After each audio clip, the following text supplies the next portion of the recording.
ఈరోజు తెలంగాణ ప్రభుత్వం ప్రవేశపెట్టిన భూభారతి చట్టంపై అవగాహన సదస్సు జిల్లా కలెక్టర్ గారి అధ్యక్షతన నిర్వహించడం జరిగింది. ఇట్టి అవగాహన సదస్సులో గతంలో ధరణి చట్టానికి భూభారతి చట్టానికి ఏం తేడా ఉంది, దానివల్ల రైతులు ఎంత నష్టపోయినరు, ధరణి వల్ల ధరణిలో ఒకసారి రిజిస్ట్రేషన్ అయితే మార్పు చేసేటువంటి అధికారం ఎంఆర్ఓ కానీ ఆర్డీఓ కానీ కలెక్టర్ కానీ ఎవరికి కూడా లేకుండే, మరి సాదా బైనామాల పేరు మీద కూడా అప్పుడు అనవసరమైనటువంటి ఒకరు కాస్తులో ఉంటే ఒకరి పేరు మీద రిజిస్ట్రేషన్లు జరిగినాయి.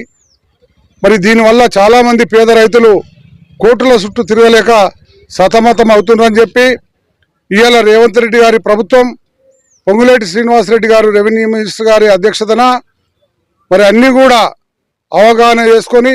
మేధావులను సుమారుగా 18 రాష్ట్రాలకు పంపించి మరి భూములపైన ఎటువంటి నిర్ణయాలు తీసుకుంటే బాగుంటుందని చెప్పి మేధావులను పంపించి మరి వాటిని అన్నింటినీ కూడా క్రోడీకరించుకొని మరి ధరణికి దీనికి ఏ తేడా చేస్తే ప్రజలకు లాభసాటిగా ఉంటుంది అనేటువంటి ఉద్దేశంతో మరి ఇవాళ దాన్ని ప్రతి మండలానికి కలెక్టర్ లెవెల్లో, ఒక ఆర్డీఓ కాకుండా కలెక్టర్ లెవెల్లో రైతులందరినీ పిలిపించుకొని అవగాహన కల్పించి రాబోయే రోజుల్లో నష్టపోయిన రైతులకు కానీ మరి మున్ముందు చేసేటువంటి రిజిస్ట్రేషన్లకు కానీ వీటన్నిటి కూడా ఏ పద్ధతిలో చేస్తే బాగుంటుందని చెప్పి అవగాహన కార్యక్రమం నిర్వహించడం జరిగింది. దానికి మేము రైతుల పక్షాన